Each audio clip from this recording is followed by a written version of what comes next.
I want to talk about how awesome Bible is. मैं आपको बताना चाहता हूँ बाइबल कितनी अद्भुत है. Okay. सबसे पहले let's go to Isaiah 40:22.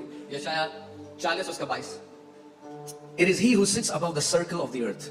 वो है जो पृथ्वी के गोले के पृथ्वी के घेरे के ऊपर. आज से 2800 साल पहले जब कोई टेलीस्कोप नहीं था, कोई टेक्नोलॉजी नहीं थी, किसी भी तरीके से कोई इंसान नहीं पता लगा सकता था, वचन ने ये बता दिया था that earth is a sphere.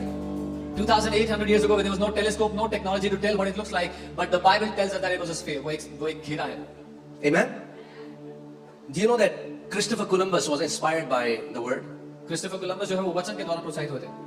You will be shocked. आप हैरान हो जाओगे. All the top personalities have been inspired by the word of God. सारे जो ऊंचे दर्जे के लोग रहे वो प्रोत्साहित हुए परमेश्वर क्योंकि के वचन. पहले ये मान्यता थी कि अर्थ फ्लैट है. It was believed earlier that the earth is flat. तो ट्रैवलर्स को लगता था कि अगर हम बोट में जाते जाएंगे तो हम नीचे गिर जाएंगे. The travelers used to think if we keep on traveling in a boat, we will come to a place where we'll fall down. But it was at that time Christopher Columbus, he wrote, I am just quoting what Christopher Columbus wrote, it was the Lord who put it into my mind. पर Christopher Columbus ये कहते हैं कि प्रभु था जिसने मेरे मन में इस बात को डाला. Okay?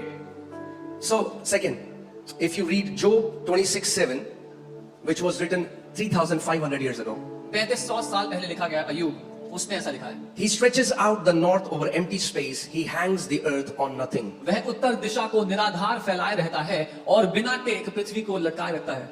जबकि सारे पुराने धर्म ग्रंथों में लिखा था कि पृथ्वी एक जानवर के ऊपर है. Whereas all the other religious texts, they said that the globe is resting on an animal. Even Chinese, even different religious texts, it was only the Bible who said the earth is hanging on nothing, but the word of God sustains it. Chinese और अलग अलग धर्म ग्रंथ जो थे वो सब इस बात को बताते थे, केवल परमेश्वर का वचन, केवल बाइबल बताती है कि पृथ्वी बिना किसी चीज के लटकी हुई है. Okay, so imagine करो उस समय ये तुक्के नहीं मार रहे थे ये लोग. They were inspired by God. They were not doing guesswork, वो परमेश्वर की ओर से प्रोत्साहित लोग थे. जब कोई रॉकेट नहीं था, When there was no rocket, जब कोई टेक्नोलॉजी नहीं थी, no technology, जब सारे बाकी लोग बोल रहे हैं कि पृथ्वी किसी जानवर के ऊपर है या सांप के ऊपर है, उस टाइम में वचन कह रहा है कि पृथ्वी हवा में लटकी है और वचन से परमेश्वर के God's word is sustaining it. when all the others were saying that the earth rests on an animal or a snake, the word of God says वो किसी भी चीज पर नहीं लटकी हुई है, हवा में लटकी हुई है. Okay, there is a scientist called Matthew Maury, who's called the father of oceanography. Matthew Maury नाम से एक साइंटिस्ट रहे हैं जो ओशियनोग्राफी के फादर रहे हैं. वो एक दिन बाइबल पढ़ रहे थे और बाइबल में उन्होंने मैथ्यू 8:8 पढ़ा. Psalm 8:8, I'm sorry. When he was reading the Bible and he read Psalm 8. और Psalm 8:8 में लिखा है, and the fish of the sea that pass through the paths of the sea. आकाश के पक्षी और समुद्र की मछलियां और जितने जीव जंतु समुद्रों में चलते फिरते हैं. See, sea is a huge mass of water. समुद्र जो है वो पानी का एक बहुत बड़ा पानी का इकट्ठा. How can it have paths? उसमें रास्ते कैसे हो सकते हैं? मगर जब मैथ्यू मॉरी ने ये पढ़ा और उसने कहा अगर वचन में लिखा है कि पानी के अंदर रास्ते हो सकते हैं तो मैं ढूंढता हूं, और रास्ते मिल गए और फादर ऑफ ओशियनोग्राफी मिल गया.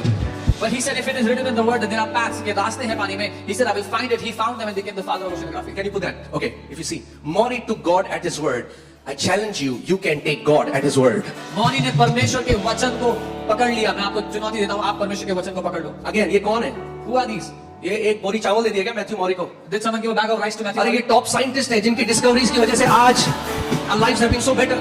They were top scientists because of whose discovery we have so much. ये झूठ इस देश में तोड़ना बहुत जरूरी है. This lie has to be broken from this nation. हम लोग एक बोरी चावल के लिए यीशु पे विश्वास नहीं करते. उसने अपना बलिदान हमारे लिए दिया, लहू का हर एक कतरा बहाया और वो हमारा उद्धार करता है, और जो हमें मिला है वो पैसे कभी नहीं खरीद सकते. We don't believe in Jesus for a penny bag of rice, but he has given his own sacrifice, and what we have found, there is nothing that can compare to it.